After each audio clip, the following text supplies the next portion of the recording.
Salut les topiens, aujourd'hui une courte vidéo pour vous parler de tout ce qui va changer, notamment à Disneyland Paris dans le cadre des nouvelles annonces gouvernementales, mais aussi dans le cadre de changements en lien avec de nouvelles directions stratégiques et commerciales que souhaite prendre la direction d'Euro Disney. Vous savez, c'est vraiment pas le genre de vidéo que j'aime faire sur la chaîne, je préfère clairement parler d'attractions, d'imagineering, mais la réalité c'est que vous avez été tellement nombreux déjà à me parler il y a quelques semaines des passeports annuels dont on a parlé en fait déjà sur la chaîne et je vous renvoie d'ailleurs en guise d'introduction à cette vidéo. Vous avez été tellement nombreux depuis quelques jours à me parler aussi de ce qu'on appelle le pass sanitaire dont on va reparler dans quelques instants. Je compte même plus le nombre de personnes qui me demandent aussi de parler des fast-pass payants. Attention, il n'y a pas que des mauvaises nouvelles, il y a aussi quelques bonnes nouvelles dont on parlera en fin de vidéo. La première information, et c'est la plus récente, c'est le fait que désormais ce qu'on appelle le pass sanitaire sera étendu aux lieux de loisirs, de culture, et ça comprend donc les parcs d'attractions. Et Disneyland Paris a déjà confirmé sur son site officiel qu'il sera bientôt demandé à l'entrée des parcs Disney un pass sanitaire. Un pass sanitaire, ça veut dire deux choses. Soit d'abord que vous avez réussi à compléter ce qu'on appelle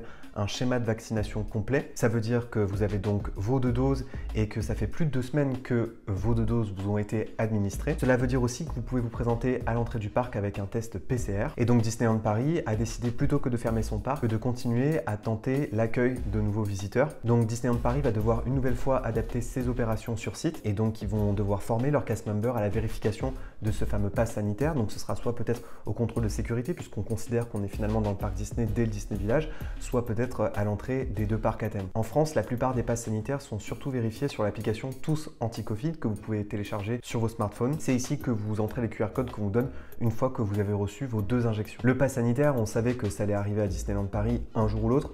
En revanche, on ne savait pas que ça allait arriver aussitôt. Or, beaucoup de Français ont déjà prévu leurs vacances d'été. Et même si en soi, je ne suis pas fondamentalement contre le pass sanitaire, je pense que pour Disneyland Paris, c'est plutôt une mauvaise nouvelle, ainsi que pour tout le secteur du divertissement et du loisir.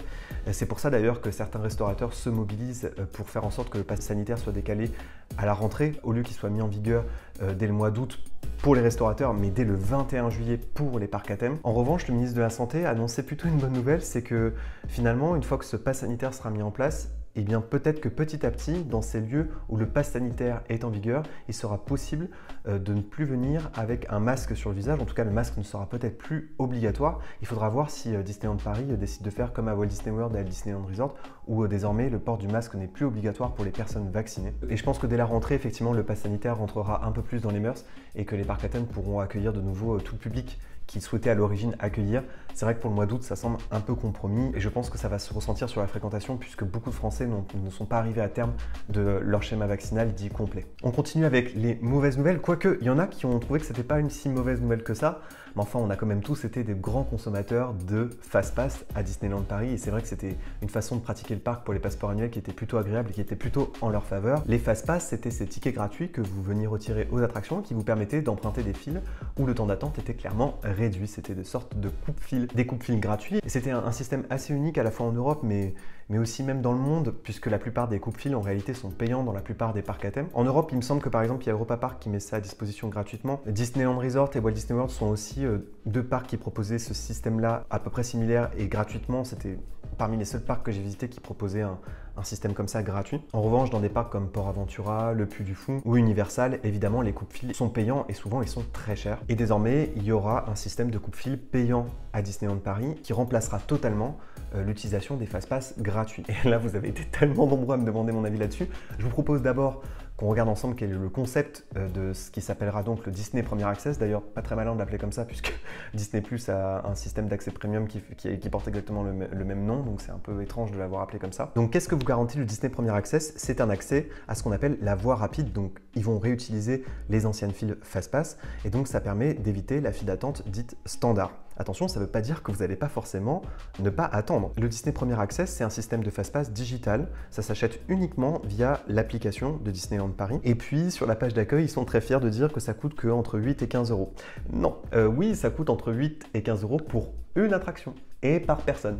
Et donc, faites la multiplication par le nombre d'attractions et le nombre de personnes dans une famille. Et là, vous voyez que l'addition va vite grimper et que finalement, c'est un des coupe-fils payants les plus chers proposés en ce moment en Europe. Le système sera disponible à Big Thunder Mountain, à Peter Pan, Ratatouille, mais aussi Buzz l'éclair, Hyperspace Mountain, Star Tour, la Tour de la Terreur et Autopia. Donc comme je vous le disais à l'instant, pas très surpris de l'arrivée des Fastpass payants à Disneyland Paris. Je suis pas fondamentalement contre, on s'y attendait, puis de toute façon ça faisait déjà plus d'1 an que les Fastpass n'étaient plus disponibles à Disneyland Paris. Et ce qu'on a remarqué d'ailleurs, c'est que finalement, un parc sans Fastpass, c'est des temps d'attente très réduits, car il y avait des attractions qui accueillaient pratiquement plus de visiteurs avec des tickets Fastpass que de visiteurs normaux qui étaient finalement bloqués dans la file d'attente pendant parfois des heures. Donc finalement, je me demande si pour un parc comme Disneyland Paris qui pratique une politique tarifaire particulièrement onéreuse, je me demande s'il ne serait pas plutôt judicieux de finalement totalement supprimer les Fastpass.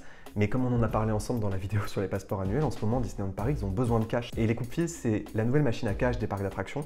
Tous les parcs en proposent désormais. Et vous verrez que ça va être un immense succès et qui sera essentiellement porté, à mon avis, par l'attraction Big Thunder Mountain. Je pense qu'il y aura autant de monde dans les files Fastpass, surtout le week-end, et que donc les temps d'attente vont à nouveau augmenter à Disneyland Paris. Encore une fois, pas trop choqué par le prix, même si ça fonctionne à l'unité. Par exemple, j'ai utilisé le système Fastpass à Port Aventura. Et là, on peut vraiment parler de coupe-fil puisque au moment où vous vous présentez à l'attraction, vous arrivez quasiment devant l'attraction. Il est rare d'attendre plus de 10 minutes dans les coupe-fils, par exemple, de ce parc. Ce que j'appelle moi un coupe-fil, c'est vraiment quand vous payez pour ne pas attendre. Alors qu'on sait très bien que si vous attendez dans la file Fastpass de Big Thunder Mountain et que vous vous retrouvez au bout de la file Fastpass, vous en avez au moins pour 30 minutes. Alors 15 € par personne pour attendre finalement 30 minutes alors que peut-être que dans la file, il y a 60 minutes d'attente, ça fait cher les 30 minutes de gagner pour finalement vous retrouver dans une autre file d'attente. Et puis, ce qui m'agace un petit peu dans cette histoire, mais on s'en doutait, très souvent, on disait que Disneyland Paris justifiait son prix d'entrée par le fait que le système Fastpass était inclus dans le ticket. Ce qui était vrai. Sauf qu'aujourd'hui, ce n'est plus le cas et que le prix du ticket n'a pas changé à l'entrée. C'est donc un supplément qu'il faut désormais payer. Et en échange, Disneyland Paris dit « Oui, mais vous inquiétez pas, on continuera à adapter le confort de votre visite puisque nous avons le Stand-by Pass. Et ça, c'est inclus dans le ticket de votre visite. » Alors, comme vous pouvez le voir sur le Disney Premier Access, j'y suis allé mollo, je me suis retenu. En revanche, pour ce qui est du Stand-by Pass, je pense que c'est la plus grosse douille de l'histoire de l'humanité. Et je peux le dire puisque je l'ai testé à l'époque où ça avait été mis en place à Disneyland Paris. J'avais fait une vidéo à l'époque dessus. Encore une fois, c'est le genre de vidéo que je déteste faire, c'est-à-dire les vidéos où je me plains. Ce dont j'ai envie de parler sur la chaîne, c'est de nouveautés. Et il serait temps que Disneyland Paris propose autre chose depuis 2 mois que d'annonces pourries comme ça. Et donc le Stand-by Pass, il permet soi-disant d'optimiser votre temps d'attente et d'optimiser notamment les jours de grande fréquentation, les opérations du parc Disneyland. Mais je pense surtout qu'il permet d'optimiser pour le parc, mais pas pour les visiteurs. Parce que je vois pas où est l'avantage pour les visiteurs de se présenter à une attraction, se placer dans une file d'attente virtuelle qui va lui donner un horaire de retour. Et une fois qu'il se présentera au moment de cet horaire de retour, eh bien, il devra faire la file d'attente normale. Admettons, il se présente à 11 h à Crush Coaster, on lui dit de revenir à 14 h et il devra attendre de 14 h jusqu'à 15 h 30 pour pouvoir rentrer dans le Crush Coaster. Donc à quoi ça sert? À rien. Je m'étais déjà expliqué sur le concept de ce Stand-by Pass. Pour les visiteurs, il n'y a aucun avantage. On perd la garantie de pouvoir faire toutes les attractions du parc Disney alors qu'elles sont en principe comprises dans le ticket si elles sont ouvertes. Disneyland Paris promet de l'activer en cas de forte affluence sur des attractions qui sont très demandées. Mais franchement, pour l'avoir vu de mes yeux devant les attractions, elle sème la confusion, la déception, la colère.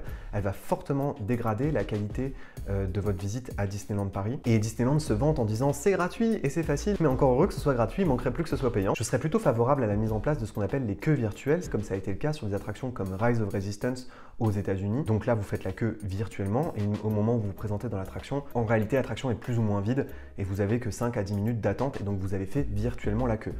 Ça, oui, pourquoi pas, pour une attraction comme Crush Coaster, effectivement, qui a un débit extrêmement compliqué, ce serait peut-être plus agréable d'attendre les fameuses 50 minutes sur une queue virtuelle plutôt que d'attendre 50 minutes pour venir, puis 50 autres minutes pour attendre dans l'attraction. Je vous propose qu'on passe aux bonnes nouvelles, parce que c'est quand même l'été, c'est quand même les vacances, c'est le retour des beaux jours, on doit sourire à la vie. À partir du 15 juillet, la vente de passeports annuels est finalement de retour. On en avait parlé il y a quelques jours, c'était d'ailleurs une des premières mauvaises nouvelles au moment de la réouverture. Les passeports annuels avaient disparu. Et je vous avais expliqué pourquoi en vidéo ils avaient disparu et pourquoi Disneyland Paris avait besoin de remettre à plat sa politique autour des passeports annuels. Comme prévu, il se pourrait qu'il y ait quelques changements de conditions, mais je vous renvoie à ma vidéo sur les passeports annuels puisque de nouvelles conditions, à mon avis, vont s'ajouter et petit à petit, le prix de ces passeports vont forcément augmenter.